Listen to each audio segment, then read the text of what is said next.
I'm Don Wallace. I'm chairman of the International Institute, and I'm in Boca Grande, Florida on my vacation, so forgive the tennis shirt. As Yona will say, this topic could not be more timely or topical or disturbing. And so I want to welcome you all. And Yona, please proceed. Thank you very much, Professor Don Wallace. As always, we appreciate very much for many contributions to our studies for decades, as well as the support of our colleagues at the Potomac Institute, General Gray, and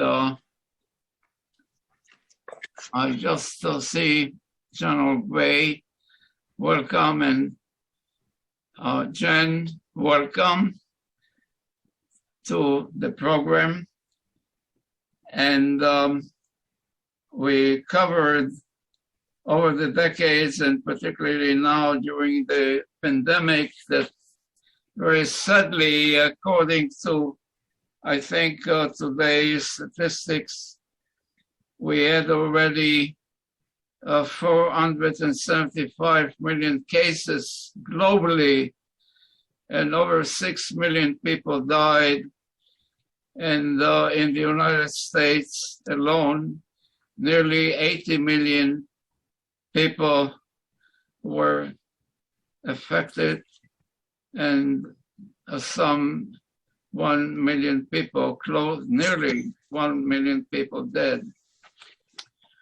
And as Professor Don Wallace mentioned, obviously, very tragically, we had, of course, the invasion on February 24th. At that time, academically, we held a forum on state-sponsored terrorism, focusing on Russia, China, North Korea, and Iran. Now, 1 month later, on March 24th, today, we are dealing with a tragedy in the Ukraine. Obviously, the cost, the humanitarian cost, is increasing every day. Now, just one word about the focus of our event today on preventing nuclear terrorism in the Ukraine and beyond the international dimensions. Obviously, as we all know, President Putin is threatening the so-called limited nuclear battlefield, along with the seizure of Ukrainian nuclear power plant. So the key question here, can the international community prevent the escalating potential disaster and the implications for WMD challenges elsewhere? So we do have a very distinguished panel discussion, and I would like to welcome them, as I mentioned, first, of course, General Gray, and then our colleagues who participated in our forums in the past few years, and some go back decades. So the first speaker would be Honorable Guy Roberts, a former U.S. Assistant Secretary of Defense for WMD policy.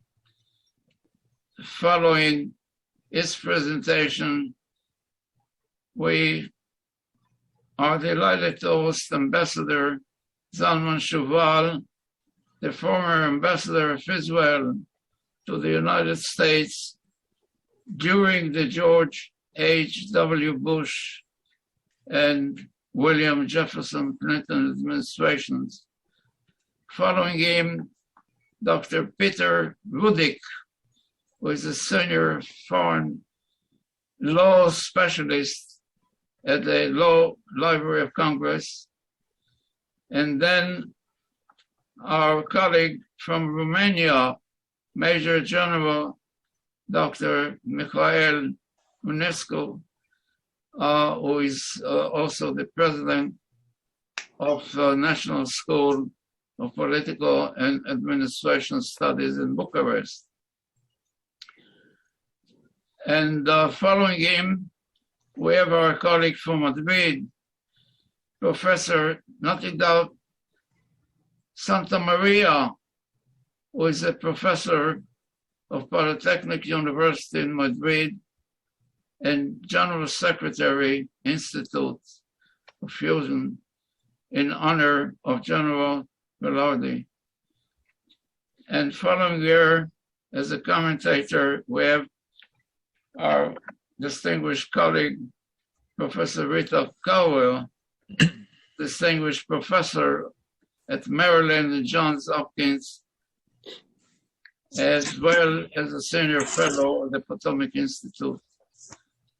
And as I mentioned, hopefully General Gray will have some comments later on or during the discussion. Now, I would like to also welcome those invited colleagues who are following the discussion, as well as friends. Finally, before I invite our speakers to make their presentations, I would like to make two personal comments, brief comments. First, on a very sad note, as probably everyone is aware, that the great American icon Madeleine Albright died. And obviously, as everybody knows, she was the Secretary of State and US Ambassador to the UN, and as well as a distinguished diplomat, scholar, and human rights activist. On a personal level, I considered Madeleine as a colleague that together we served and worked academically at Georgetown Center for Strategic and International Studies. And she was also a member, distinguished member of the board of the journal that I edited, the International Journal of Minority and Group Rights, beginning in 1991, and subsequently she was a distinguished member of a task force on security concerns, particularly related to Africa, with Ambassador Stu Eisenstadt and General Leslie Clark. So her contributions are really remarkable and inspiring all of us to combat dictatorships and to protect democracies. One final personal comment: as a survivor and witness of history, as well as a participant observer of history from early childhood in the 1930s to manhood, if I may, during the Second World War and the post-World War, I always struggled with two critical and key questions as puzzles for decades. First, whether nations and people will ever learn the lessons of history. And second, whether civilization will survive the brutalization, the globalizations of terrorism and war.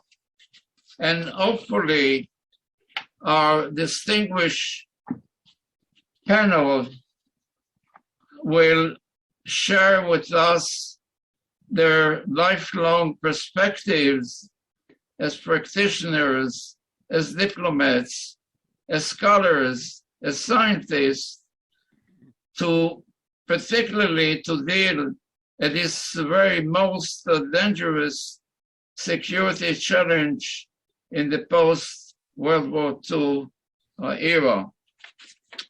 With that, I invite our colleague, Guy Roberts. Well, thank you. Yona, it's a pleasure to be here, although I must say it's not a pleasure to talk about the topic we're about to talk on. And I'm sure all of us have our thoughts and prayers with the Ukrainians and the really deep tragedy that is unraveling as we meet today.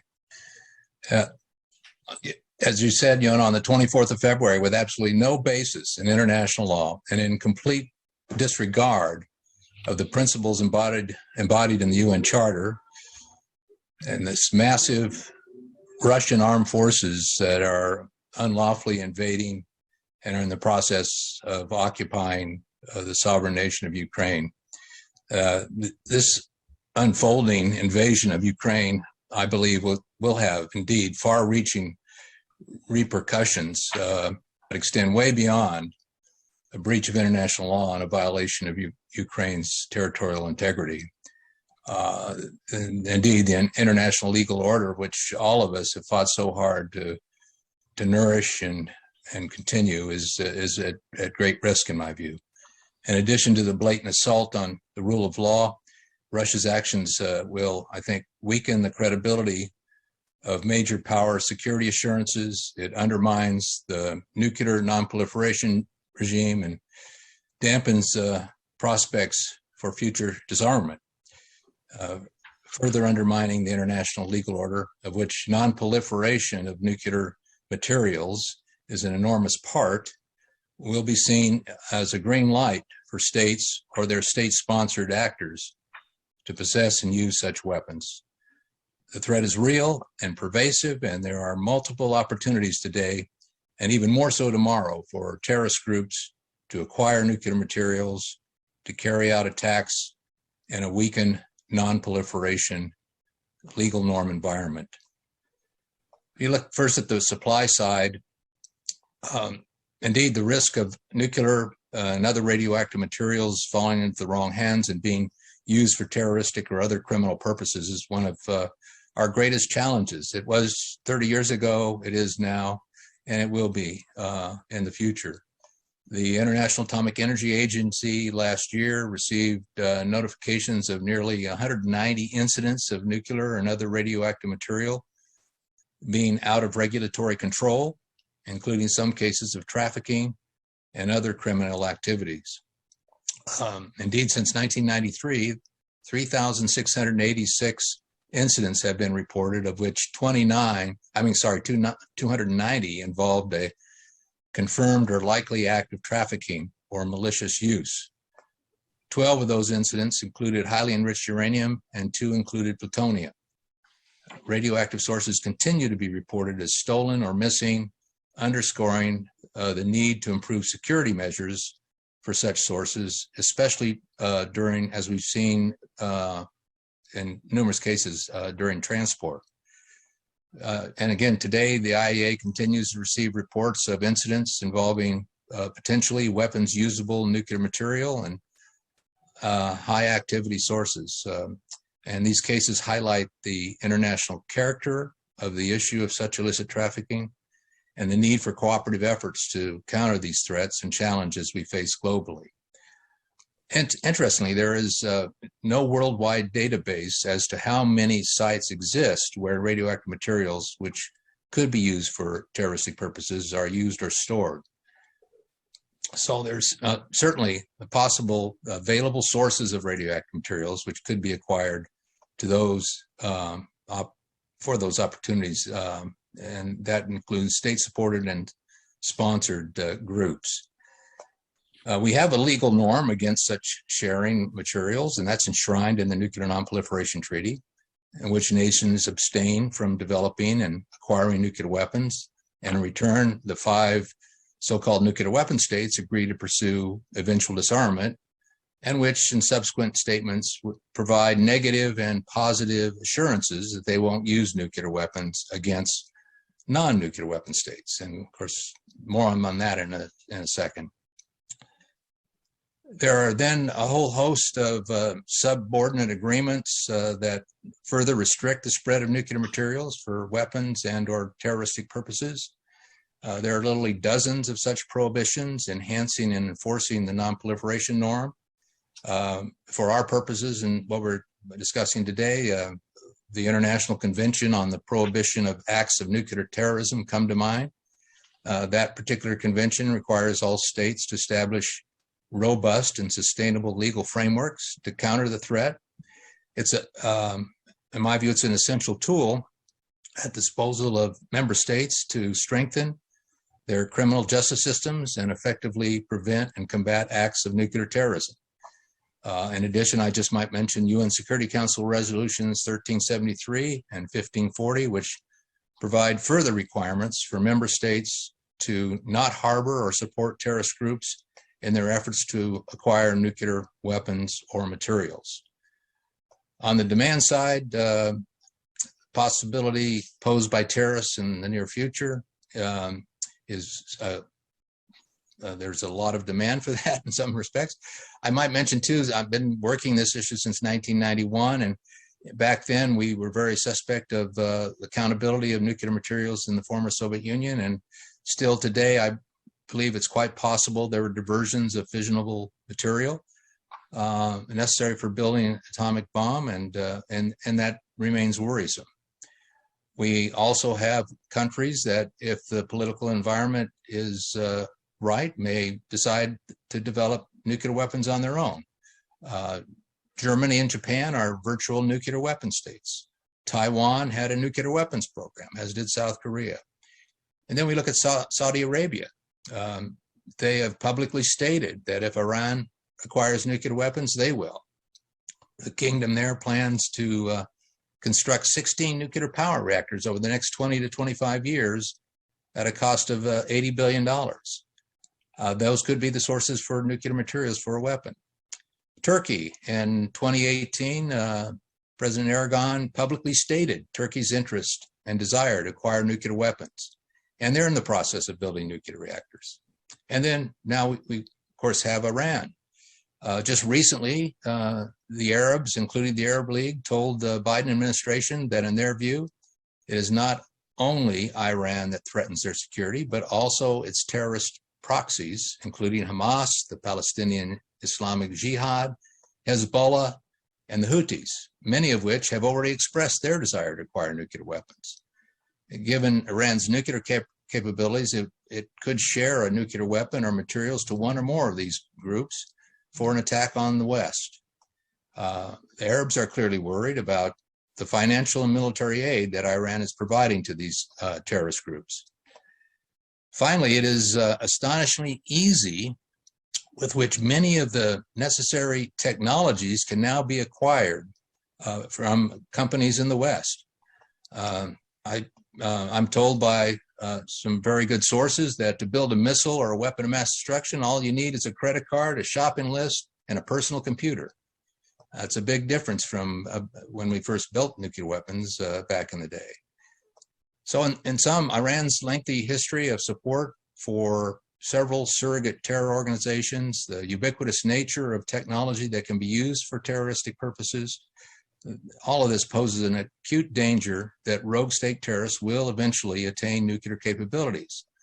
And further, given Russia's callous assault on the rule of law and its disregard of its legal and political commitments to the Ukraine, I believe that prospective acts of nuclear terrorism are inevitable due to the widening availability of raw weapons materials and this newfound, if I want to call it that, the lack of respect for the rule of law and international legal order. And I think the resulting proliferation that'll happen with nuclear states in violation of the non-proliferation norm. One of the most dangerous and far-reaching repercussions of Russia's invasion of Ukraine is the subversion of the NPT, arguably the most critical mutual multilateral agreement for the survival of humanity. Since its first attack on Ukraine in 2014, Russia's actions have put the logic of the treaty to prevent the spread of atomic weapons on its head, because Ukraine once possessed nuclear weapons, but gave them up when it joined the NPT in 1994. Russia renewed aggression makes it look as if the treaty's purpose, not stopping proliferation, but to keep weak countries defenseless and prey to the nuclear weapon states. Putin said as much at the start of the war when he announced that he had put his country's nuclear forces on alert and issued ominous threats to anyone daring to get in Russia's way. In the early, as I said, 1990s, Ukraine briefly possessed actually more nuclear weapons than Britain, France, and China combined. But they decided that they would be entirely free of those weapons and signed the RO and ratified the NPT as a non-nuclear state. Now, in exchange for that, Washington, Moscow, and London agreed to provide Kiev with additional security pledges, which assured Ukraine of its sovereignty, the security of its territory, and its freedom from economic and political purposes. And China and France followed suit, but as a result of that came up something called the 1994 Budapest Memorandum, which was those security guarantees. And I pulled up a copy of that, and it's just, again, to show you what it said. The Russian Federation reaffirmed their commitment to Ukraine to respect the independence and sovereignty and the existing borders of Ukraine. It also reaffirmed its obligation to refrain from the threat or use of force against the territorial integrity or political independence of Ukraine, and that none of their weapons will ever be used against Ukraine except in self-defense or otherwise in accordance with the Charter of the United Nations. Now, interestingly enough, they also had a treaty of friendship between Russia and Ukraine. Of course, it was violated in 2014 when Russia invaded Crimea, and the Ukrainians then terminated the treaty. But again, in that treaty itself, the high contracting parties respect each other's territorial integrity and confirm the inviolability of their common borders. The parties shall base their relations with each other on the principles of mutual respect, sovereign equality, territorial integrity, the inviolability of borders, the peaceful settlement of disputes, the non-use of force or threat of force, and so on. It's a telling that we now have a situation where Russia has grossly violated all of those agreements. Okay, so the NPT also just follow on and recalls Article 2.4 of the UN Charter that countries refrain, quote, from the threat or use of force against the territorial integrity or political independence of any state. The effect of the non-proliferation regime has so far been that the vast majority of countries have abstained from acquiring nuclear weapons. But with Russia's military and non-military attacks on Ukraine since 2014, the seizure and annexation of Ukrainian territory and the ongoing invasion, the Kremlin has put the logic of the non-proliferation regime on its head. With the nuclear weapon state's security guarantees to Ukraine so obviously worthless, it looks now as if the NPT's purpose is to provide the 5 official nuclear weapon states, which also happen to have the world's largest conventional military power, with an opportunity to extend at relatively low cost their territories. And this also would happen, of course, at the expense of smaller nations. By so obviously breaking their NPT obligations, Russia has severely, in my view, undermined worldwide faith in the plausibility of non-proliferation, severely diminished the will of individual states to participate in its pursuit, and increased the potential and temptation for additional states and non-state actors to acquire and use these nuclear weapons. Middle powers not protected by larger alliances such as NATO can, and again, what lessons can they learn? Well, there are three simple lessons here. First, it is good to have nuclear weapons, either to advance your designs on another country's territory or to deter such an attack. Second, it's not good to give your weapons away. And third, it makes little sense to rely on conventions, treaties, memoranda, assurances, and other statements, even if they are fully ratified, legally binding, and supported by the governments of the world's most powerful countries. After all, they seem to be just a mere suggestion, not really an obligation, whether they're legally binding or otherwise. And that's a lesson that Russia seems to be telling. For many countries, the lesson will be to follow a wiser policy than Kiev did when it gave away its warheads. Instead, a country's chances to stay sovereign and to keep its territory intact will be higher if it obtains and keeps nuclear weapons. Starting a new nuclear weapon program isn't easy today, but once a new and disruptive technologies, and they seem to be coming along day by day,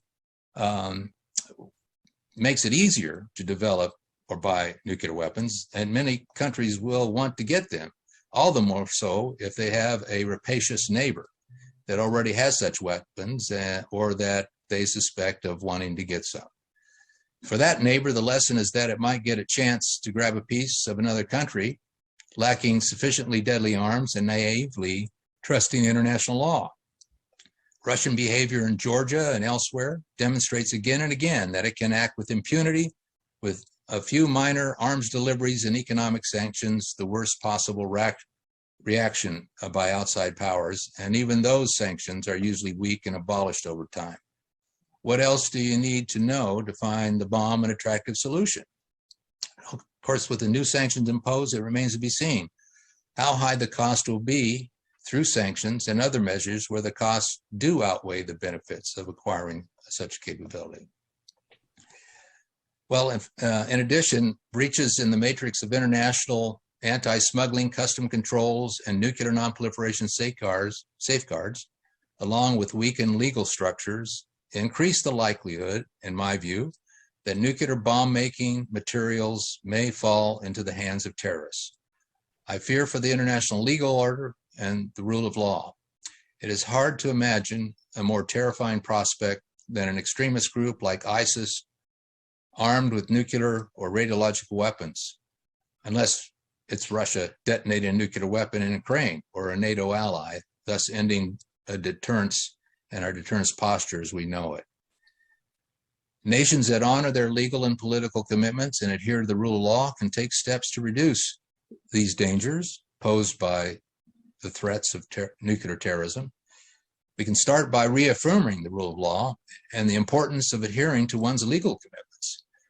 We can strengthen enforcement measures, and I believe that our so-called New World Order remains, in fact, strong and pervasive, despite Russia's contemptuous rejection of the very norms that have kept the peace and prevented the proliferation of nuclear weapons or use by states, their proxies, or other terrorist groups. Well, I hope I've given everyone some food for thought, and hope I've set the stage for other presentations. I'll stop there, Professor Alexander. Thank you. Thank you very much, Guy, for your presentation. Obviously, we'll come back to many of the issues that you raised. I just want to mention that in addition, obviously, to your most recent appointment as Assistant Secretary of Defense for Nuclear, Chemical, and Bio Defense Programs, during the Trump administration, you served with great distinction at NATO, and in general, also you served as a U.S.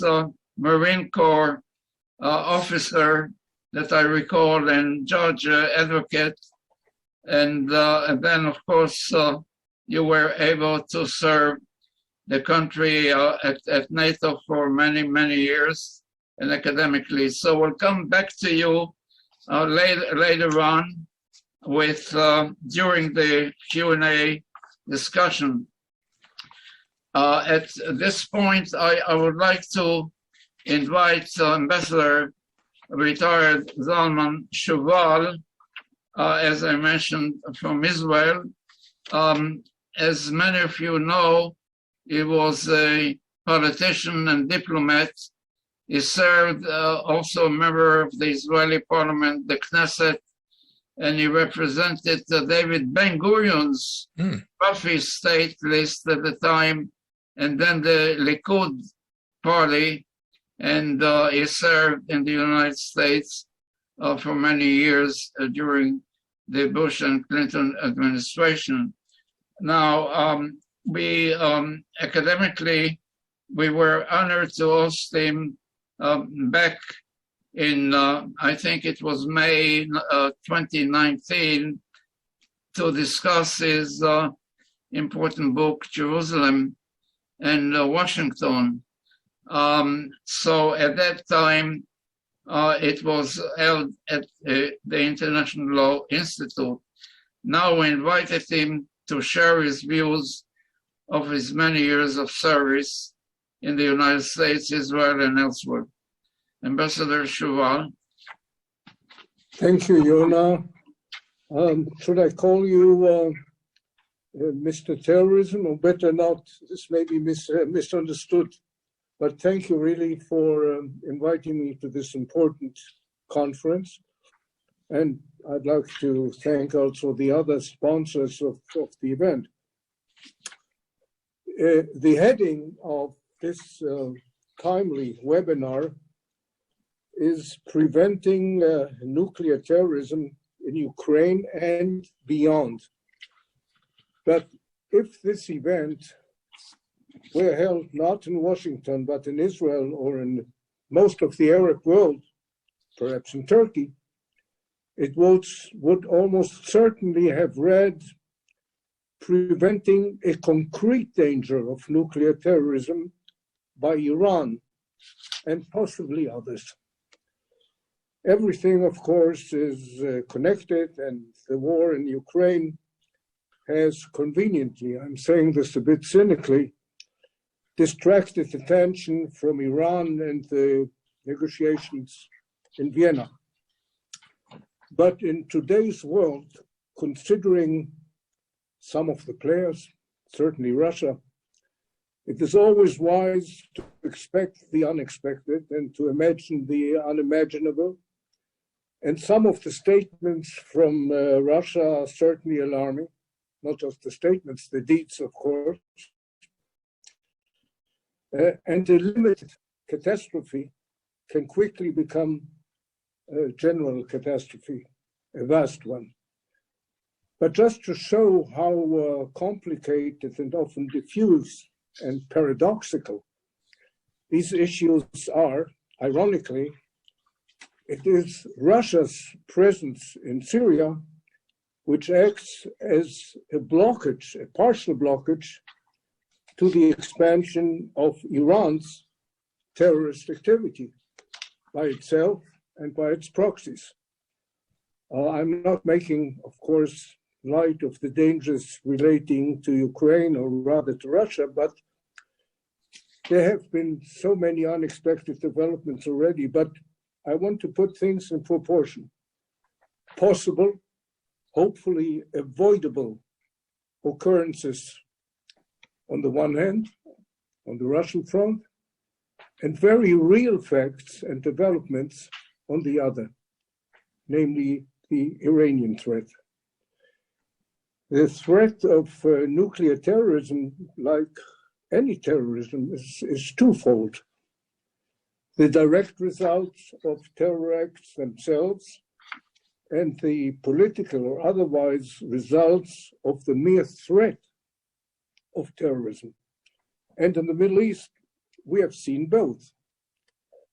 Acts of terror by the world's main perpetrator, promoter, and founder of terrorism. Guy Roberts speaks about the potential of terrorist organizations becoming nuclear But the biggest terrorist organization today in the world is actually Iran. And this threat would incalculably increase if Iran were permitted to become a nuclear power. The very fact that as a result of a renewed, probably weakened JCPOA, now apparently close to finalization, at least reading the newspapers, making it clear that Iran was on the way, and not a long way, towards having several nuclear weapons, several nuclear bombs, in addition to being given a free hand financially, will lead to an upsurge of terrorist activities by Iran itself, by its proxies, which Guy Roberts mentioned, in Lebanon, Iraq, Yemen, and the Gaza Strip, and possibly, eventually, also Europe and other parts of the world, and give Iran additional ammunition to fulfill its hegemonic ambitions in parts of the Middle East, stretching all the way from its own country to the shores of the Mediterranean and Lebanon. These are, in our eyes, the real international dimensions, as the captions of this forum put it. General Kenneth McKenzie, commander of U.S. Central Command, former commander of the command, has stated just recently that its concern was, first of all, that Iran doesn't have a nuclear weapon. But he said, I'm quoting, I am also concerned about the growth of their ballistic missile program, which he described as the greatest threat to the region's security because, I quote again, Iran has developed an arsenal of nuclear warhead-capable ballistic missiles. The diplomacy of the Biden administration will not, unfortunately, obstruct Iran's path to nuclear weapons, but it does offer the illusion of a temporary respite, nor does it tackle any of the other aggressive designs of Iran. On the contrary, it abets them. If proof were needed, the demand of Iran, apparently rumored, agreed to by the US to cancel the Iranian Revolutionary Guard's classification as a terrorist organization, though its fingerprints are on all terrorist acts since the outrage decades ago in Argentina, shows that Iran is so sure of itself that it doesn't even try to obfuscate its intentions. There's growing opposition in the US Congress on both sides of the aisle to the agreement or to parts of the agreement, but the administration seems to be determined to conclude it anyway. Don't misunderstand me. I do not for a minute doubt the administration's aim to prevent Iran from obtaining nuclear weapons.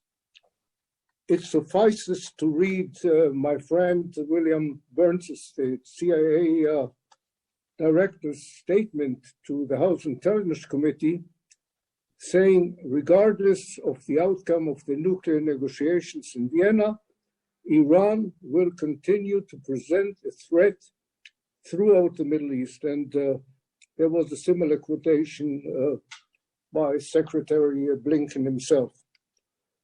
To renew the Iran nuclear agreement has been, I think, the alpha and the omega of the Biden administration and even of the Biden electoral campaign all along. It seems almost at any cost, which is clear, at least, this is understood at least, like that by the Iranians. And though the American administration sincerely believes that in due course there can be changes and improvements in the deal, There's nothing in the proposed agreement which would force or even induce the Iranians to agree to eventually add to it the long-term aims which the US has been talking about, or to extend it beyond the span of a very few years.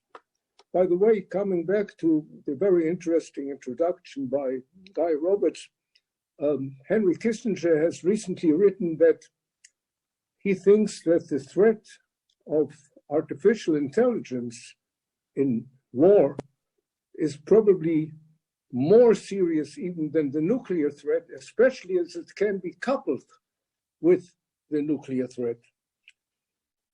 The nations in our region, anyway, coming back to what I said, cannot accept the logic of a better agreement later on once we have signed the present agreement. And the conference 2 days ago between the leaders of Egypt, Israel, and the United Emirates in Sharm el-Sheikh in Sinai, tuned in probably by Jordan and Saudi Arabia, may be seen as putting a significant marker on coordinating positions towards the forthcoming agreement in Vienna. Israel has already declared that it will not abide or be bound by the agreement, and particularly that it will continue to regard the Iranian Revolutionary Guard as the terrorist organization it is, nor are military options off the table. For Israel, of course, my friends, I think Yona also mentioned that indirectly. There's a special reason. This being the first time since Nazi Germany that the state and the regime declare openly their intention to destroy the Jewish people and its state. This common front among our Arab neighbors and Israel would not have been imaginable just a few years ago. It is a direct result of the Abraham Accords pursued by Israel's previous government and very much helped along by the Trump administration. As the COVID continues to prove, we are still one world. We are still one globe. Even if China and Russia want to set up a new world order, the same goes for the pandemic of terrorism. No one can be isolated from its repercussions or its results, not Europe, ultimately not the US. Even if some actors in America think that their country can withdraw from the world, it can't. And as leader of the free world, and we look to it as the leader of the free world, it is a role it cannot evade, which, by the way, also the energy crisis shows today, or the food crisis of today and tomorrow will show. Sooner or later, this is my hopeful wish, hopefully sooner rather than later, America will come to face the imperative of combating terrorism everywhere, certainly Iranian terrorism. That is the optimistic note on which I conclude my remarks. Thank you very much. Thank you very much, Ambassador Chauval. As I mentioned, we'll come back to you after the other colleagues have the opportunity to make their presentation. At this time, I would like to invite our colleague, Peter Rudik, and his, I think, formal title is Assistant Law Librarian of the Congress for Legal Research. And he contributed to our work over the years, and he actually served in Russia at the time as an academic, also legal advisor to the Russian parliament, and then he immigrated to the United States, was educated in the US, and as I mentioned, participated in many of our forums previously. Peter? Thank you, Professor Alexandra, for your introduction. And let me start with required disassociation from the government, because I'm the only federal employee on this panel. So everything what I will speak today is my own, and it doesn't represent the position of the Library of Congress. When 2 weeks ago you invited me to participate in this conversation about the possibility of using nuclear arms in Ukraine, this sounded like a hypothetical question. And I agreed, thinking and hoping that by the time of this discussion, war in Ukraine will be stopped and there will be no threat of using non-conventional weapons. I was wrong. The war continues, and it looks like it won't stop at any time soon. Even worse, more scholars admit that the probability of using nuclear weapons exists and became even more risky. Today, the New York Times reported that the special team was created at the White House to assess potential risks of using WMDs by the Russians. The first who called attention to this problem was Fiona Hill. In her excellent interview with Politico last month, when asked how far can Putin go in his pursuit, she said, would he use it? Yes, he would. And she repeated this, yes, he would, throughout her interview. Fiona Hill said Putin is increasingly operating emotionally and likely to use the weapons at his disposal, including nuclear ones. It is important not to have any illusions. Earlier this week, Kremlin spokesperson didn't exclude such a development in his interview with CNN. Official propaganda persons justify the use of tactical nuclear weapons also. What is even more dangerous? It appears that Russian leadership started to believe its own propaganda stories. According to an estimate recently published by the Medusa Information Agency, Russia has around 600 non-strategic nuclear military units. However, some experts assess this arsenal in the range of between 1,000 and 2,000 of units. Being a legal analyst, I decided to look at what are the legal mechanisms regulating the use of nuclear arms in Russia. From the international law perspective, there is not much regulation. Russia is a party to the 1968 Non-Proliferation Treaty.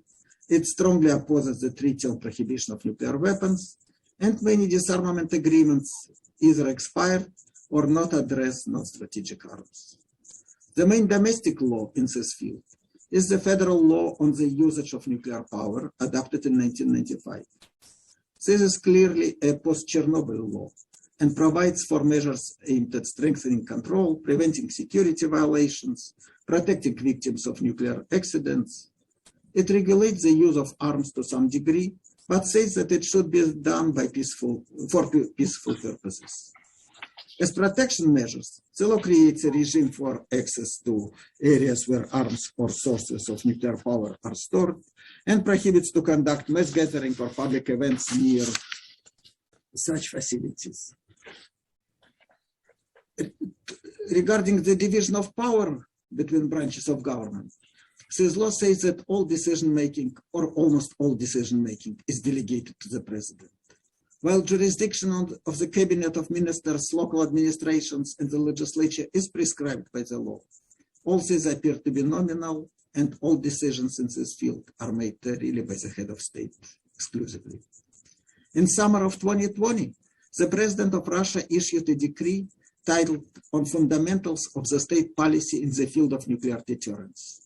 It said that the goal of deploying nuclear arms is to prevent escalation of military actions and termination of war against Russia on conditions favored by the Russian Federation. It doesn't say whether this should be a hot or cold war and what constitutes escalation.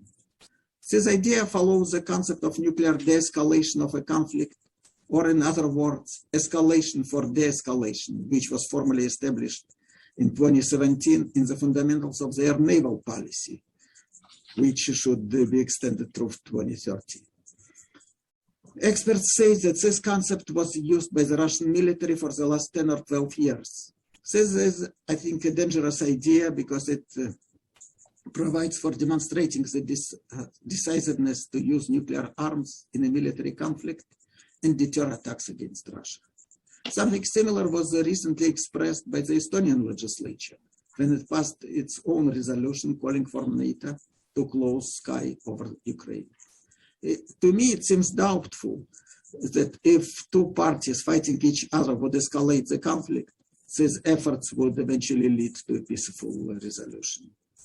The 2020 doctrine justified the use of nuclear weapons by Russia in cases when the existence of the state is at risk. Again, this is a very vague definition, and there is no mechanism to assess what brings risk to the existential level. The document states that nuclear arms can be used even against states which don't have nuclear weapons, if the states have a significant general military potential. The list of threats that can be responded by nuclear arms includes uncontrolled proliferation of nuclear technologies and equipment, possession of WMDs that can be used against Russia by a foreign state, transporting military arsenals and nukes delivery equipment to neighboring states, and even deployment of missile defense, unmanned aerial vehicles, and high-precision non-nuclear weapons that can attack Russian forces on the territory or of those states which view Russia as a potential enemy. Since Putin's decree justifies the use of nuclear arms even when enemy's actions may affect critical Russian state or military infrastructure and potentially incapacitate its strategic defense forces. Nothing says that this action must be military. It is interesting that just a few days before the invasion in Ukraine, Russia conducted an exercise of its forces of strategic deterrence. This included launches of varied missiles and review of readiness for strategic nuclear forces. It was the first time when media were informed about this type of exercise in all details by the Ministry of Defense. The Defense Ministry disclosed the type of weapons used in this exercise and locations where these launches were conducted. Also, on the third day of war in Ukraine, Putin ordered to move strategic nuclear forces to something he called the special regime of readiness. Explaining this order on national TV, he said that this was done because leaders of the NATO countries keep making aggressive statements against Russia.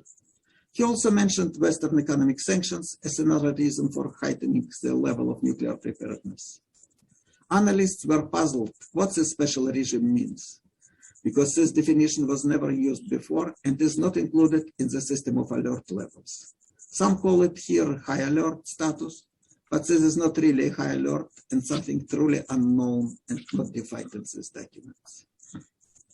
Today, Russian State Information Agency TASS published a statement made by the head of the Russian delegation at the peace negotiations with Ukraine, where he said that the whole existence of the country is under threat now, and the goal of the Western world is to destroy Russia completely.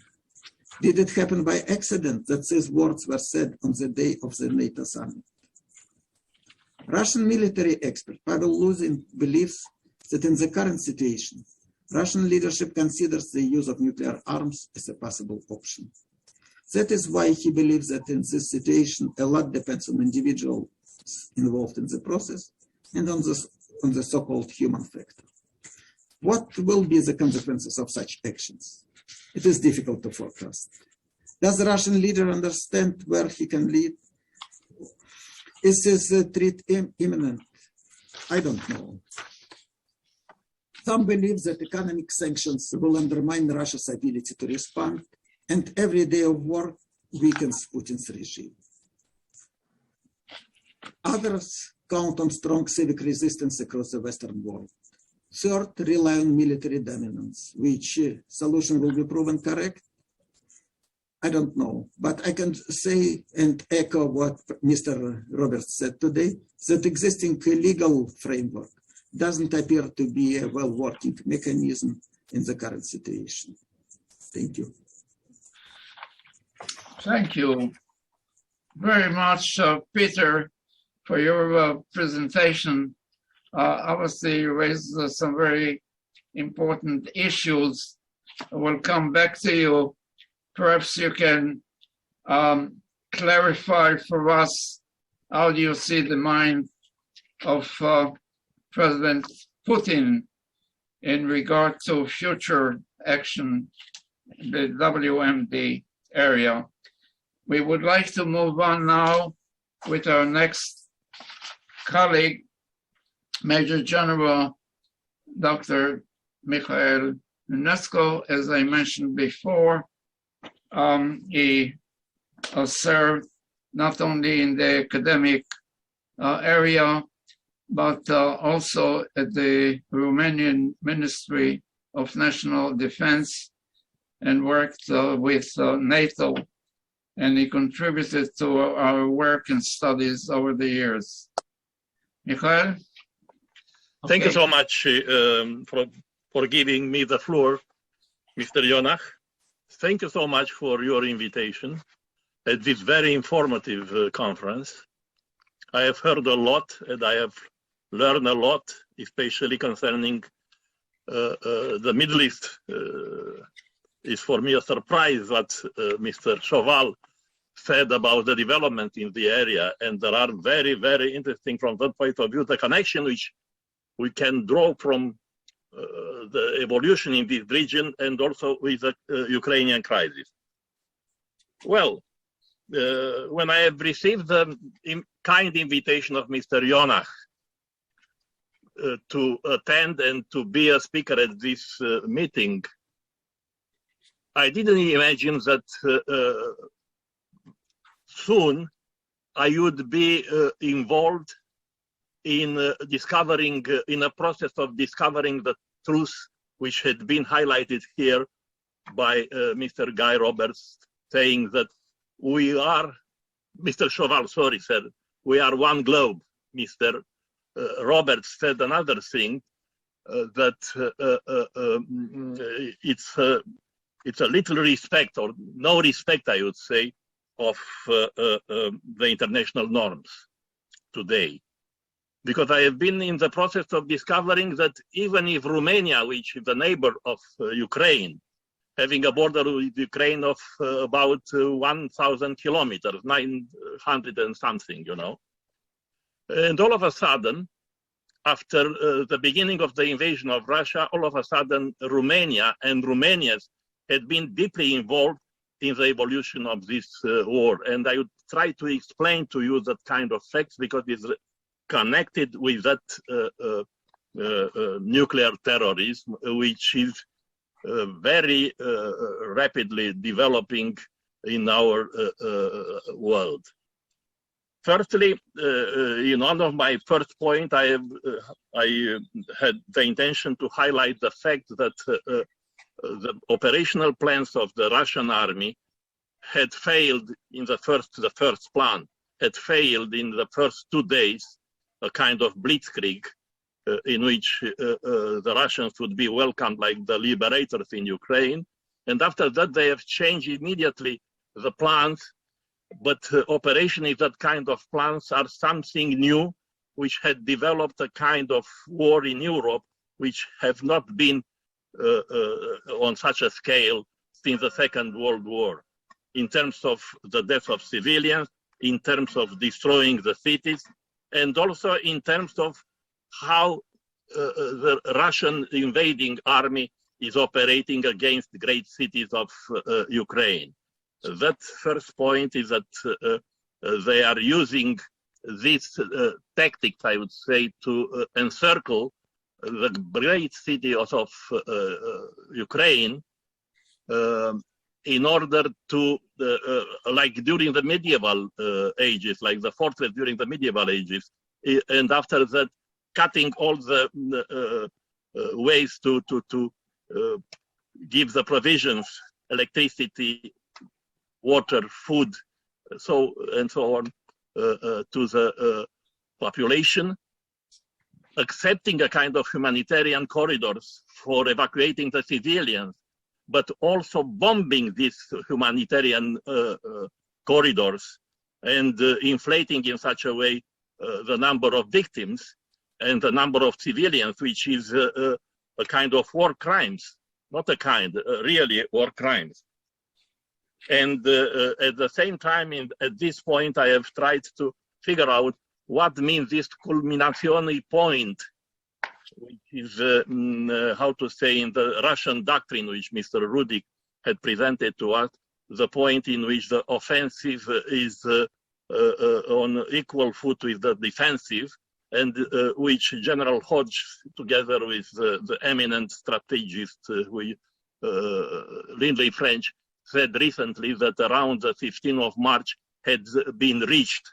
And now it's up to Russia to decide if they would opt for a protracted war or they would make an armistice or they would make peace.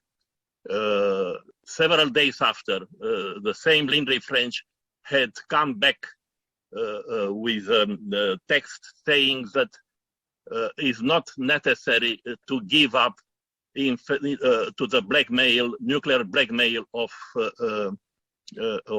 Russia, and that the West would have to support extensively Ukraine in order to overcome this culminazione point and at the same time to win that war. Secondly, I would have discovered that what had been the belief, a very robust belief within the public, the world public opinion, of considering the nuclear war like impossible to be waged, because would be the end of the world, would be a calamity for the humanity and things like that, had been eroded since the beginning of the invasion war in Ukraine. Due to the fact that 3 days after the invasion, when the Putin began the new plan of encircling the cities and so on, he raised the alert of its nuclear weapons, and at the same time, that means that nuclear weapons could be used. More than that, and here I am approaching to share with you some of my impression concerning Romania's being close to the war theater. Alongside with this raising the alert of its nuclear forces, the Russian forces in Ukraine began to attack Chernobyl, Zaporozhye, and other nuclear plants, and especially Zaporozhye. And here it's very important to share with you some information about that. At the beginning of March, when Zaporozhye had been attacked and had been fired at the place in Zaporozhye, in Romania had intervened a huge panic among the population. All the pharmacies in Romania had been emptied of iodine pills in order to, how to say, to protect against the radiation. At the same time, a lot of Romanians, according to some polls, there are about between 30 and 40% are considering to leave the country, being afraid of such kind of Chernobyl syndrome. We have experienced in 1986 also another nuclear implosion in Chernobyl, and Romania being close to the Chernobyl from that point of view, anyway, closer than the United States of America or West Europe, a lot of people also used these iodine pills in order to protect themselves and their families. But at the time, we have not been informed about the explosions. It was a hidden secret of Russia, Soviet Russia, and also of the communist regime in Eastern Europe. So only whispers among ourselves had helped us to realize what had happened there and what to do. At the beginning, personally, I have considered that it's a lack of patriotism, the fact that a lot of Romanians had accepted to leave the country and not to stay to defend if we would be attacked by the Russians.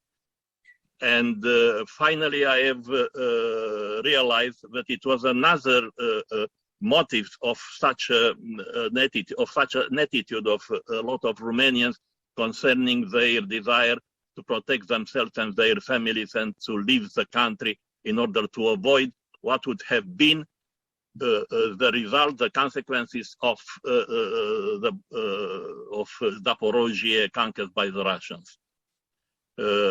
Yesterday had appeared in the Bulletin of Atomic Scientists an article in which it was presented a simulation of what would have happened if one of the 5 reactors, nuclear reactors of Zaporozhye would have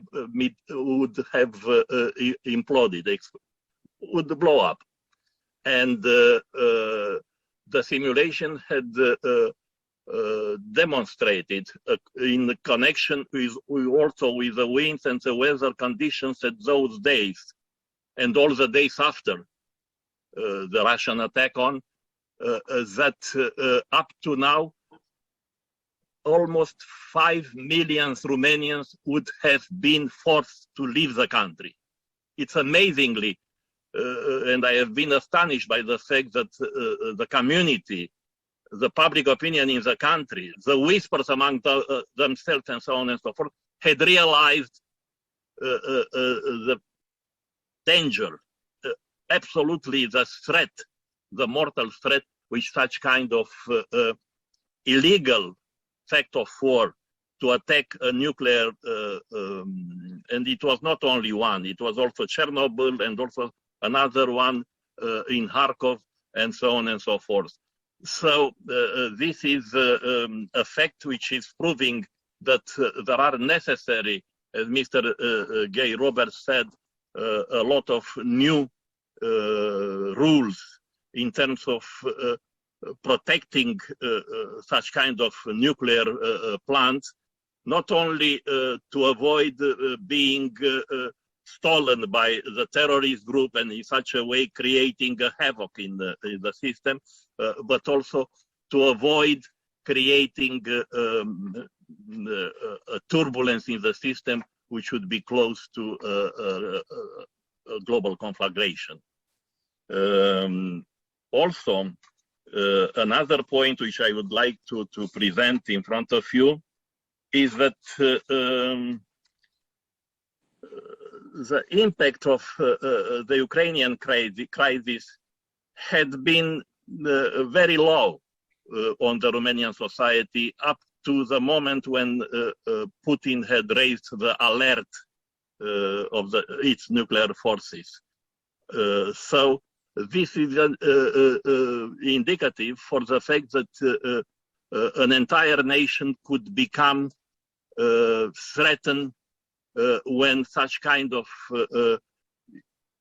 measures, which could be considered in light of the doctrines, as Mr. Rudik said about the Russian doctrines of using nuclear forces, could be considered like being legally.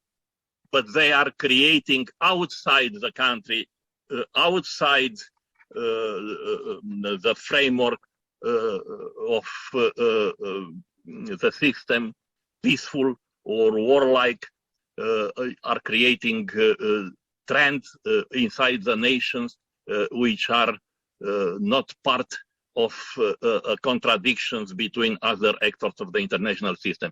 Here I am closing to the fact, I am approaching the fact that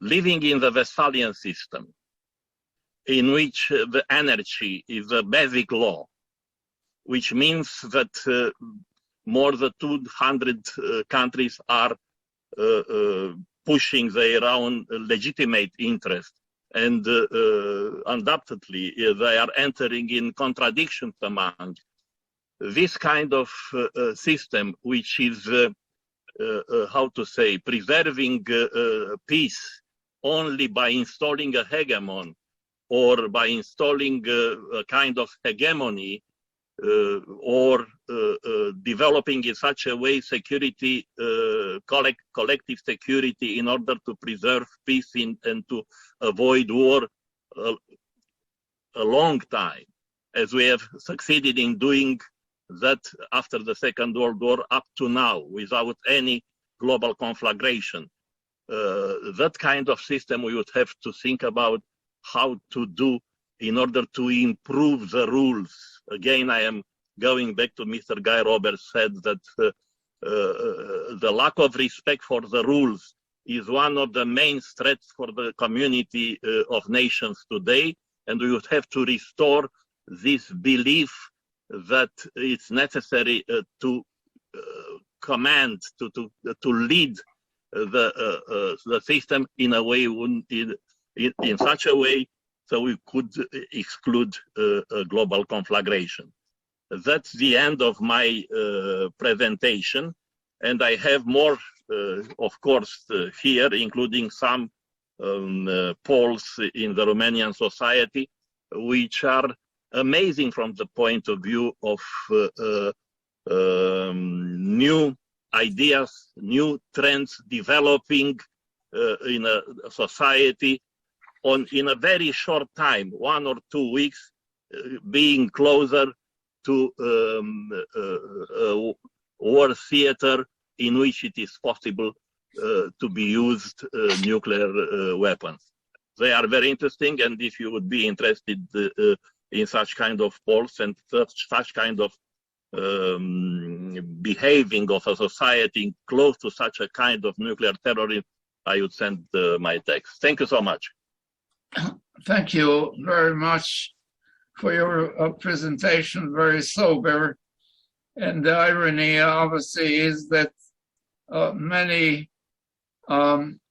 Ukrainian refugees who planned to find refuge in the neighboring countries, including Romania, now we are discussing how so many Romanians fear a nuclear threat.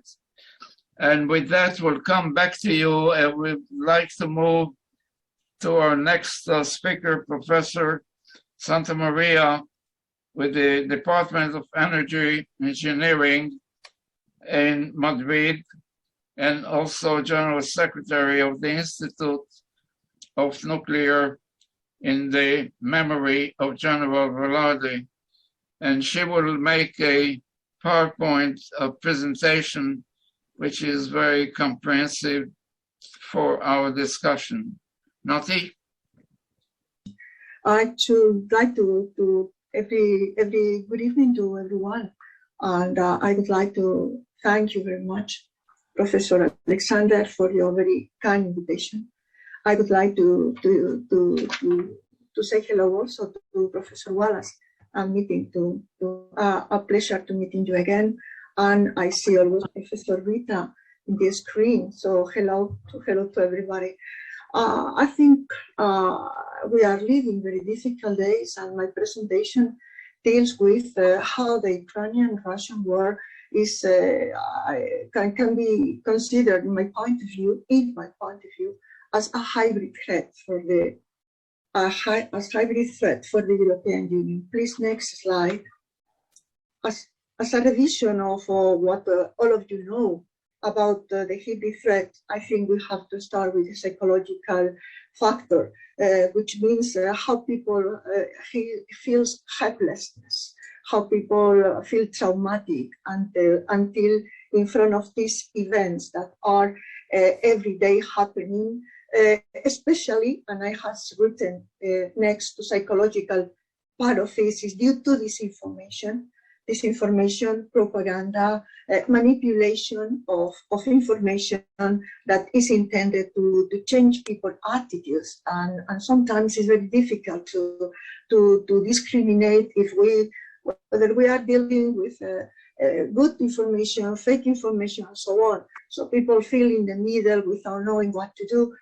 Plus the problem of economic pressure. As you know, Russia is a very important exporter of gas and natural resources to the European Union, And presently, the market after the problem of the pandemic, the energy source market is becoming a bit chaotic. So prices are increasing, and therefore the conflict of the war in Ukraine, in Russia, Ukraine, contributes to this economic pressure of citizens. Another aspect of the hybrid threat is naturally the deployment of irregular armed forces that can be, for example, we can talk of insurgencies, or we can talk naturally of asymmetric combat approaches, which are intended to erode the adversary power. And finally, naturally, the regular armed forces. In the next slide, we can see as well a summary, very short of very general of hybrid warfare features.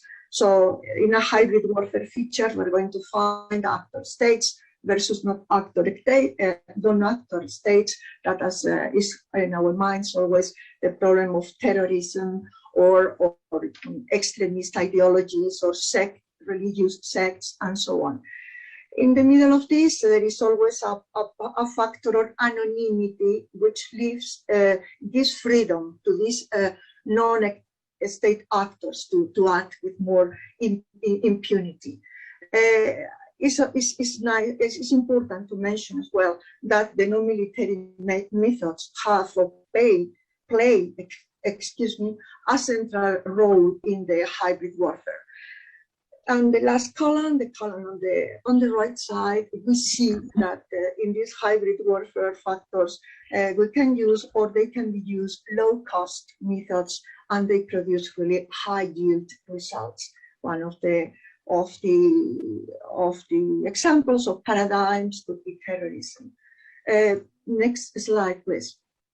Okay, hybrid threats is stated in the program of the European Union when a state or non-state actors seek to exploit the vulnerabilities of the European Union by using coordinated way of mixture of measures, diplomatic, military, economic, etc. Remaining below the threshold of formal warfare. Examples, according to the European Union document, are the hindering of democratic decision-making process by massive disinformation, using social media to control the political narrative, or even to radicalize or recruit indirect proxy actors. In proxy actors, we can include naturally organized crime, we can include terrorists, or we can include even hacker groups that have enormous incidents, as at the beginning you said about artificial intelligence and the influence and the role of artificial intelligence. Maybe next slide is right. Well, this is a map in which I have included something that is clear in terms of military and defense. Okay, so we've got to see in the left of map how the European military alliances were developed during the wars in the period of the Cold War, basically up to 1991. When the demise of the Soviet Union was produced, and the Soviet Union was divided into different Commonwealth of independent states. After the years in 2020, European military alliances are mainly in the sector of military protection of NATO. And we can see the evolution of European countries, most of them belonging to the European Union Commonwealth or Commission, as you can see in the map on below. Maybe next slide, which is something I think is very interesting, because from 2006, the nuclear and radiological scientists were gathering in certain workshops that were sponsored by NATO. So in the first, I contribute myself with my research, but it was really an extremely fruitful experience, because in that period, 2006, 2007, 2008, and afterwards the last one, prevention, detection, and response, was in 2014. So all these works accumulated the best of the research done in terms of prevention, detection of, and response of nuclear terrorism.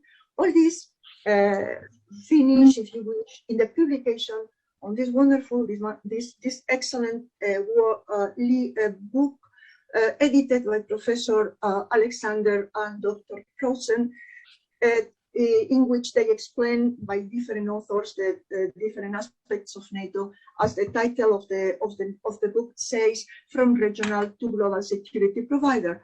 And when I studied the book, for example, in the chapter 10, there is a very comprehensive chapter, which is Ukraine and other unfinished businesses. Is published by Dr. Patrick Murphy, is in the book of NATO. I think that this describes rather well the situation in that in parallel were going on Ukraine and the NATO alliance. Next slide, please. I go to the core of the present situation. On March 4th, General Director Rafael Mariano Grossi, General Director of the International Atomic Energy Agency, made an urgent and immediate call of the United Nations Security Council to talk about the Russian attack to some nuclear power plant in Ukraine.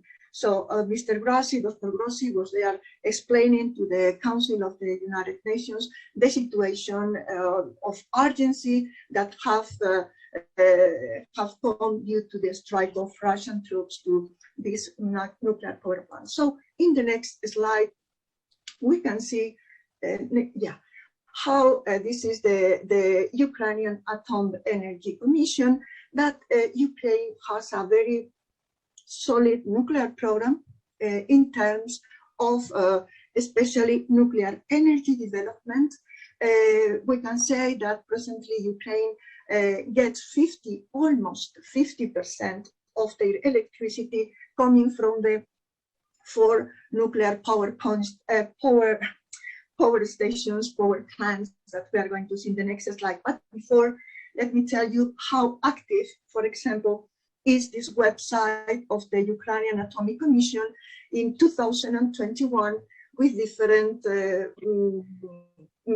public media communications, users, page views of the site, analytics, photo reports. As you have seen over there, there is a very wide information of the nuclear infrastructure in Ukraine. And for example, in the exclusion zone, which is on the top part, you can read perfectly how after Chernobyl accident and closing of the nuclear power plant in Kiev, the exclusion zone was established, and you can see the development, which are working presently to shut down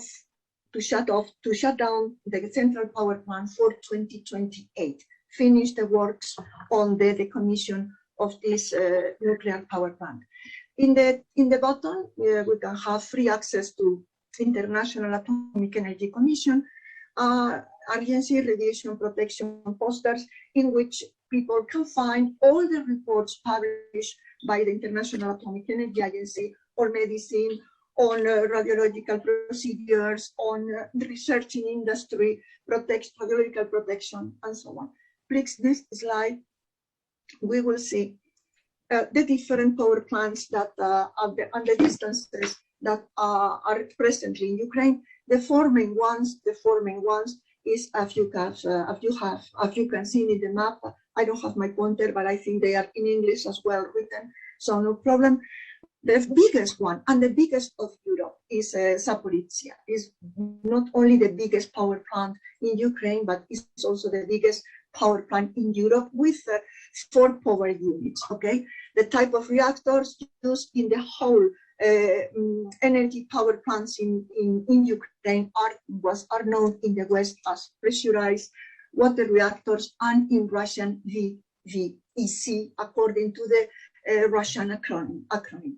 Well, Zaporizhzhia is exactly as you can see there, the biggest one. Afterwards, we've got maybe if we go to the next slide, we can see the aspects of the 4 main power plants in Ukraine, which are really very solid, very solid installations. They started at the end of the 70s. 1977 started the main power plants in Ukraine, and they were growing up according to the energy demand of the Ukrainian people.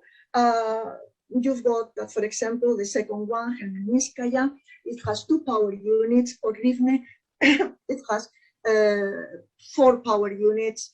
Zaporizhzhia, we have said that it's 6 power units. And finally, in South Ukraine, we will have 3 power units. In total, we've got 15 reactors working for the production of electricity in the country. Next slide, please. So all of us were worried, all of us were shocked when we heard that on March 4th, the Russian forces struck the part in a wall of the Zaporizhzhia nuclear power plant. And this is a map published by Statista, in which they, as you can read on the bottom left, occupied by Russian forces, a part of the eastern part of the country, and the Zaporizhzhia nuclear power plant, which is presently under Russian army control. Members of the Russian Atomic Energy Commission of the Minatom please next slide as well. So after this attack, this strike on March the 4th, all of us were very, very worried. And for this reason, General Director Mario Grossi appeared publicly to speak about the situation in Ukraine, and they decided naturally immediately to put in full response activation the Incidents and Emergency Center, which is part of the International Atomic Energy Agency and is in charge of the supervision and to make a follow-up in real time of any action, of any event that is happening in real time. In the next slide, we can see the different updates made by International Atomic Energy Agency from the very first moment. As I said, I have written in different colors, literally the information given, sorry, excuse me, by the International Atomic Energy Agency, because it's the information that has to be trusted, okay? I read newspapers, naturally, I need journals, naturally, but excuse me, I really, I trust more than anybody else the information, the official information given by this official organism, depending on the United Nations. Therefore, the first one explains what happened.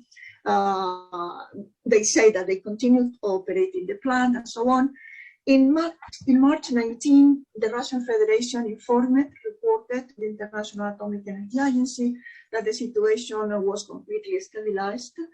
On March the 20th, General Director says that the nuclear power plants were operative, and that the radiation level, which was something that media has explained very bad, and that makes people to be frightening, said that all of them were working in normal range.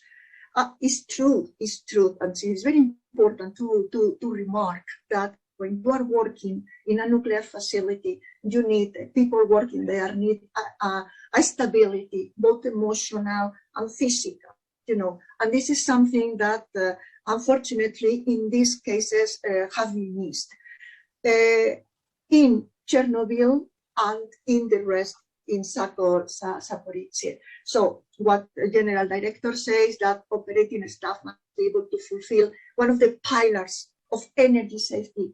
One of the pillars of energy security is that people have really an equilibrium, a balance to make good the decisions and so on, and not work under pressure. Next slide, please. Well, this is the Nuclear Regulatory Inspectorate in Ukraine that sent a message, an official message on March 18, telling that the operating monitoring personnel were working. There are no change in the radiological situation have been registered, and that the last report was that representative of the State Atomic Energy Corporation of the Russian Federation, Rosatom, are still present at the Zaporizhzhia nuclear power plant site. I think the next slide tell us well that from 2008, Ukrainian has developed an important counter-nuclear terrorism program. I remember I met Dr. Makarovska in Armenia in our first meeting with NATO in 2006, and I have had with General Velarde, which is not with us, of sharing a lot of meetings, a lot of conversations with high-level experts in nuclear security. And for example, the Ukrainian government from 2008, according to the Ministry of Fuel and Energy, reported that analysis of available threat assessment data demonstrates that potentially hazardous nuclear energy facilities are among the most likely targets of terrorist attacks. Ukrainian government has under their capacities several organisms, several institutes, security, state ministry, Ministry of Interior, state nuclear regulatory inspectorate, state nuclear regulatory, and so on, because we cannot forget, according to radioactive sources, that Ukraine has got more than 3,500 radioactive sources for different uses, right? For medical uses, for industrial uses, for agriculture uses, and so on. For this reason, it's very important to take into consideration as well, not only the nuclear power plants, but as well the control of the radioactive sources that could be applied potentially in a dirty bomb or a radiological dispersion device. And yes, it's the last one, the risk assessment. The next one is the last one. The next slide is, yeah, thank you. The risk assessment made by the General Director, Dr. Grossi, which is for me very impacting, is very impacting. We see what is happening on the ground in Ukraine. This time, if there is a nuclear accident, the cause will not be a tsunami brought on by nature. Instead, it will be the result of human failure to act when we knew we could and when we knew we should. Thank you very much. In my next slide, I tell openly, thank you very much for your attention. It has been for me, as always, a pleasure to be here. And thank you very much, Jonas, Professor Alexander, for your invitation. Thank you very much. Thank you. Thank you very much for your very comprehensive overview. And the risk is really increasing, not only in terms of Russia using some nuclear capability, but here even to attack this nuclear power plants in the Ukraine. We'll come back to you, but to look at another perspective in terms of biological threats, and I would like to invite our colleague, Professor Rita Caldwell, who is the university professor at Maryland Johns Hopkins University, as I mentioned before, senior fellow at the Potomac Institute. She is one of the key, I would say, scientists focusing on these issues for many years. Also, their work in public service, director of National Science Foundation, and many of the advisory positions, U.S. government and nonprofit science policy organization, and so on and so forth. And we're very grateful that you could join us at this time again. And we would like to ask you to share some of your thinking about also the biological threats, both Mother Nature and man-made. Rita? Thank you very much, Yona, for the opportunity to make a commentary. I have not prepared a presentation except to point out that we focused this afternoon on nuclear weapons, but in general, we have to consider weapons of mass destruction, which means biological and chemical, as well as the underlying force of extremism and contributing factors for terrorism of all forms. The introduction by Guy Roberts was extremely illuminating, particularly of the large numbers of incidences of radioactivity being employed either accidentally or directly. But what I would like to, and he also pointed out that there's no wide database worldwide for the sort of inventory of radio or nuclear facilities. Similarly, there really is no database on bio laboratories or chemical laboratories that have engaged in forms of extremism.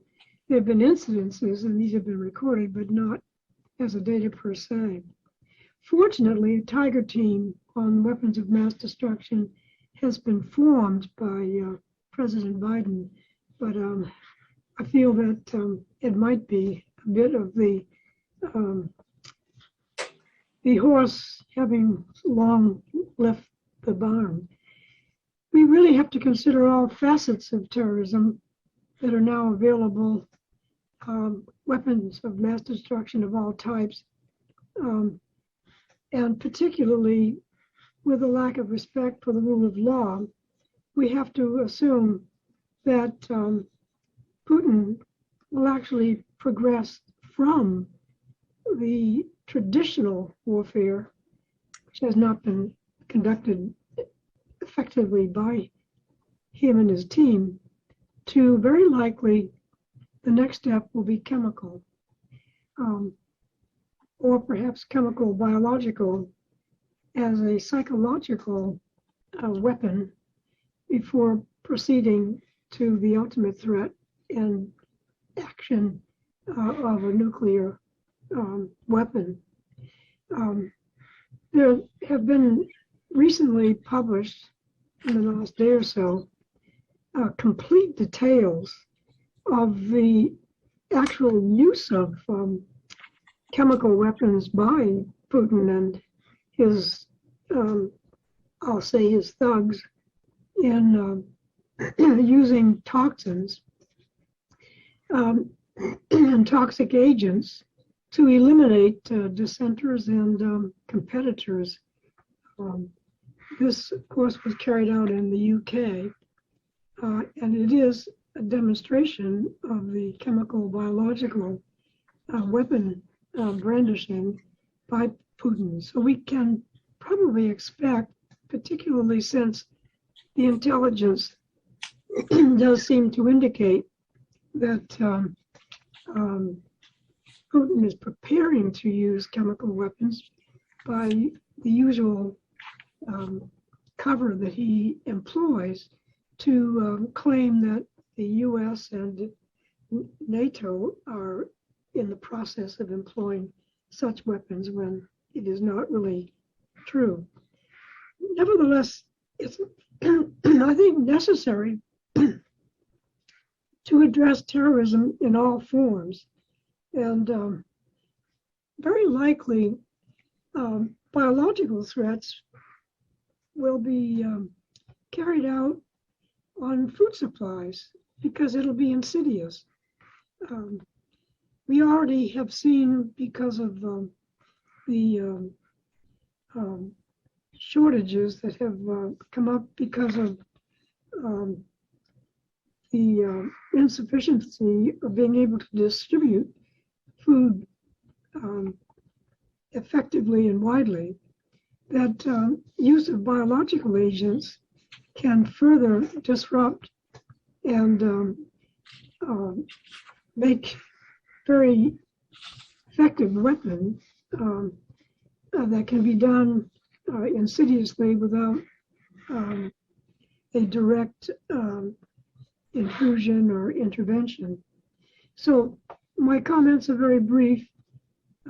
It's simply that indeed we have to consider all of the weapons of mass destruction, with very likely, which has been discussed extremely well in detail and very effectively this afternoon, the nuclear threat. But the path to the nuclear weapon being deployed very likely will be a chemical and biological path taken by Putin, and that we should be alerted to this potential and be aware. And then finally, one comment is that extremism, which leads to terrorism, threatens all countries. And this is at a time when we find that forms of extremism are thriving in this general atmosphere of a lack of respect for the rules of law, as was pointed out earlier today. And so it, I think, is important for us to collectively be addressing extremism and its ultimate form in terrorism. So those are my very brief remarks, since this is a focus on nuclear threats, and it's been extremely well presented by experts here today. So thank you, Yona, for an opportunity to make a few comments. Thank you very much, Rita, again. And obviously, we learned from many of your publications as to what works and what doesn't work, and hopefully we can find some countermeasures that will reduce the risk. Now, in the interest of time, I would like to turn back to our colleagues, the speakers, and ask them if they would like to make a comment in addition to their own presentation, and then develop some Q&A discussion. I would like to ask first Guy Roberts, any additional comments from you? Well, I think I tried to give a overall perspective, and again, voice my concerns about the need for like-minded, law-abiding nations to reaffirm their commitments to the international legal order that is so wantonly been violated by Russia, and that there needs to be costs to be paid for those violations. And President Putin and his colleagues need to be held accountable. And especially at risk is the so-called nuclear taboo of using nuclear weapons. And if for any reason that should be breached, then we are in a whole new arena of unknown political consequences of breaking that taboo and breaking the barrier on the use of nuclear weapons, which we have said over and over again. A nuclear war should never be fought and cannot ever be won. And for us to be faced with that calamity, I frankly would never have believed it. But we have one man who's basically turned everything on its head, and the consequences is proliferation and the greater potential, coupled with all of the other new technologies, the greater potential that state-sponsored and even non-state-sponsored groups may acquire this capability. And it is a very challenging and somewhat frightening world that we face. Thanks. Thank you very much, Guy. Ambassador Chauvel, any additional comments or questions? Well, very briefly, also referring to the presentation of Professor Caldwell, of course, she's right. It's not only nuclear. I mentioned artificial intelligence before. We didn't talk about cyber, and definitely it is the risk or the threat of chemical or biological warfare. I just want to remind ourselves that the only two countries which have already used chemical weapons were Iran in its war against Iraq and Syria in the wars of the internal wars of the last several years. I thought, of course, it's only natural, and I would say self-explanatory, that the main emphasis today, certainly in this forum, was on Ukraine. But I must stress again that we are talking about a possible situation, hopefully avoidable, with all the needs to employ direct sanctions and rules of law and so on and so forth. But we're actually facing already a major terrorist entity called Iran, with its proxy organizations in the Middle East and elsewhere, in Africa too, who threatened to develop a nuclear weapon by international agreement without any concrete limitations, except perhaps a certain time lag of very few years. And Iran is already today a nuclear threshold state. So for Israel's point of view, of course, everybody looks closely to its own interests. I'm not saying that Ukraine is not very important to us. It is for different reasons. By the way, it's not so far away from us, although we are the Middle East, and that's Eastern Europe or Southern Europe, but it's not so very far away from us. But Syria is closer. And therefore, of course, we look at it somehow in a different perspective. All this doesn't in any way imply that the civilized world, led by the United States, should not make a major effort to stop any possibility of nuclear, of use of nuclear weapons, tactical or not.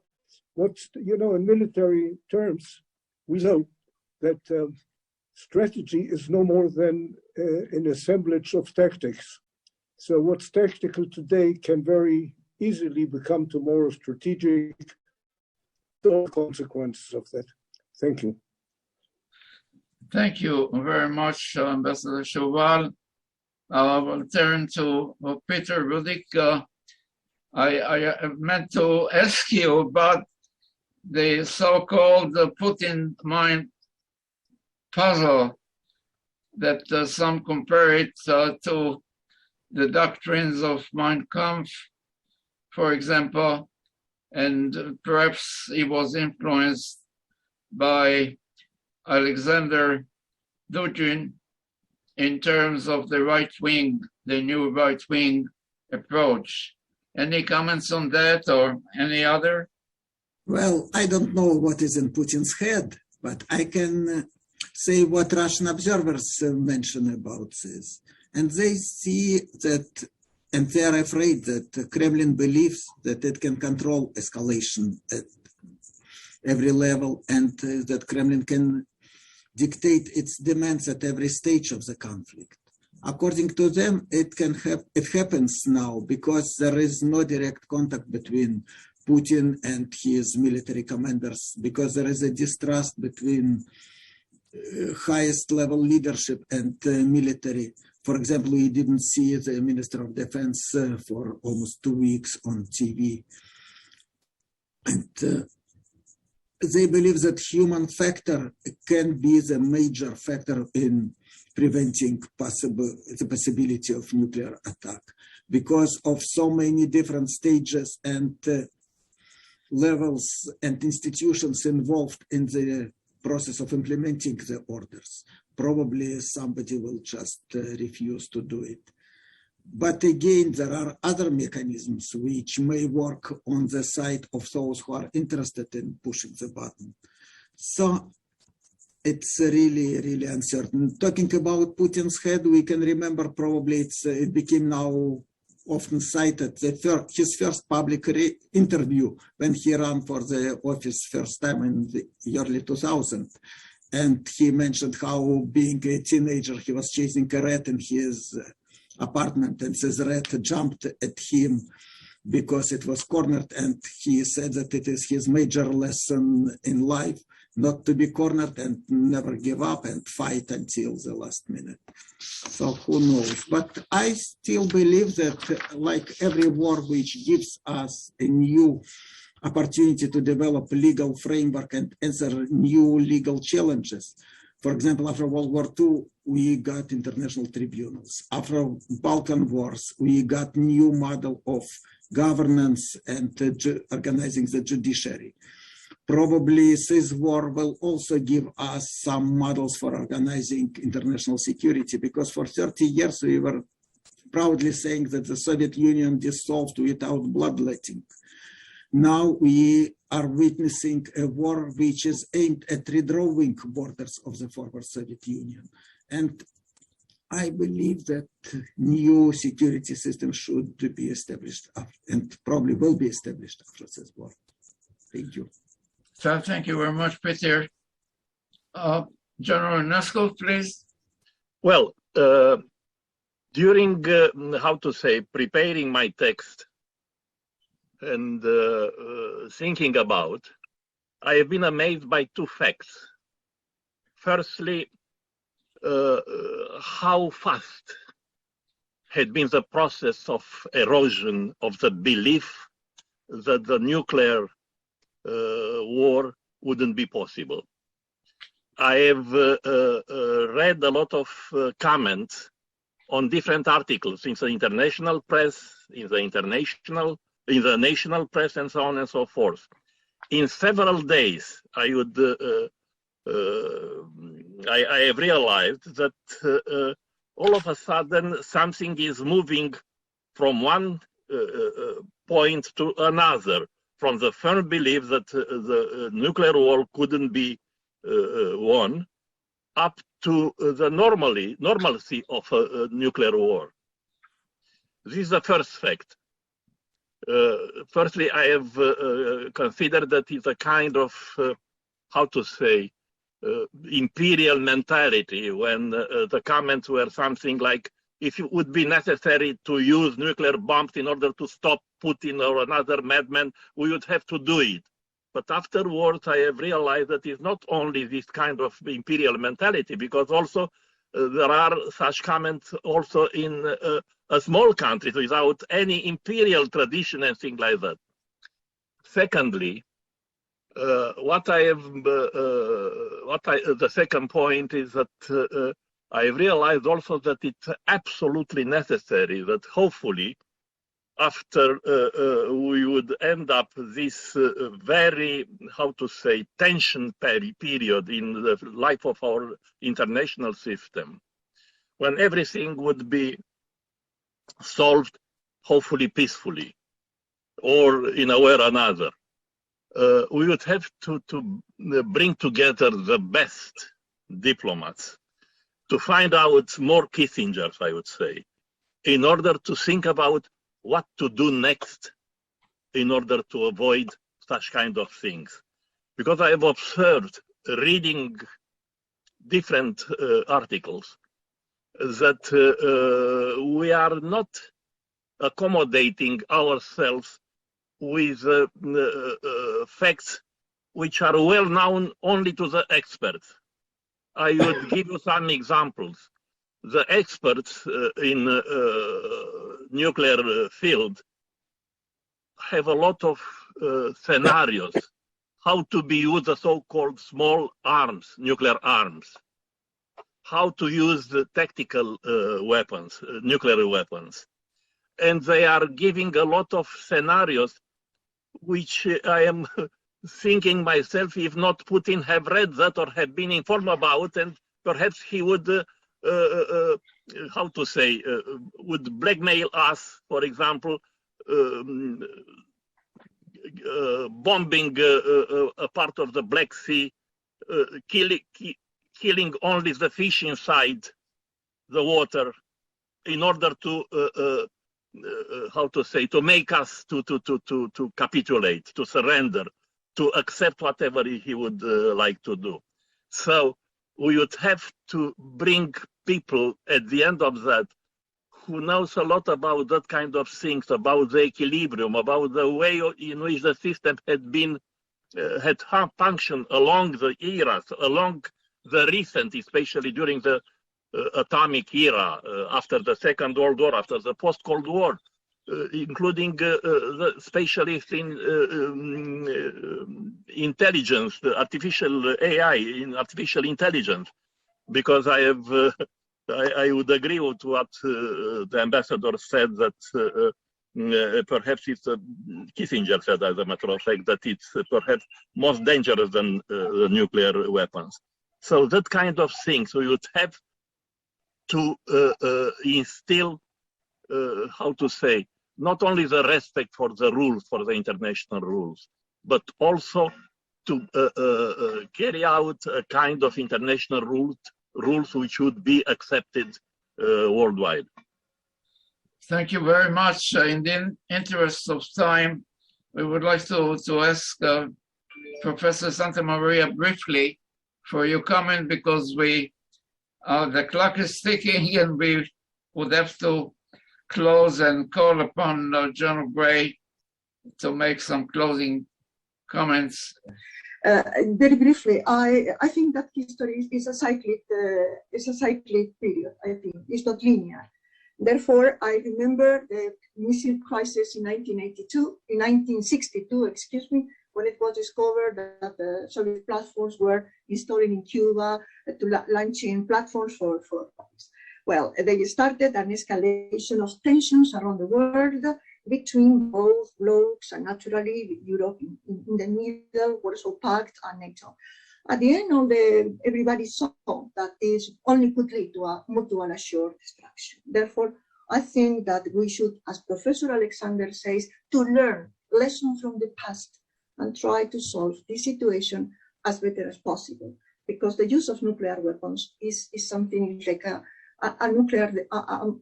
mutual assured destruction that obviously nobody wants. Thank you very much. Thank you very much. General Gray. I have no real comments. I want to thank all the participants for their very excellent presentations. It's clear that, of course, the nuclear weapons materials and, as a matter of fact, any materials that can do damage, it's always been at least since 1993 that I'm aware of, the terrorist leaders have been talking about trying to get these things. So we have to remain eternally vigilant on this topic and not take anything for granted. And above all, keep the pressure on, keep the intelligence and other operational networks active, and keep this topic very much foremost in everybody's mind. So thank you all very much. Thank you. Jen, would you like to make a comment? I would, but we are out of time, so I will defer to the next event, Yona. Thank you so much. Thank you very much. Mentioning the next event, we're planning to hold a forum on March 31, focusing on the humanitarian refugee disaster and the implications elsewhere for the future potential to prevent potential genocides, and so on. I would like to thank all the speakers for their most insightful, I think, view, and we would consider this as a guide for continuing our academic work in the future. Thank you very much. Stay safe. All the best. Thank you. Goodbye. Thank you. Yeah. Thank Thank you. you. Goodbye. All the best.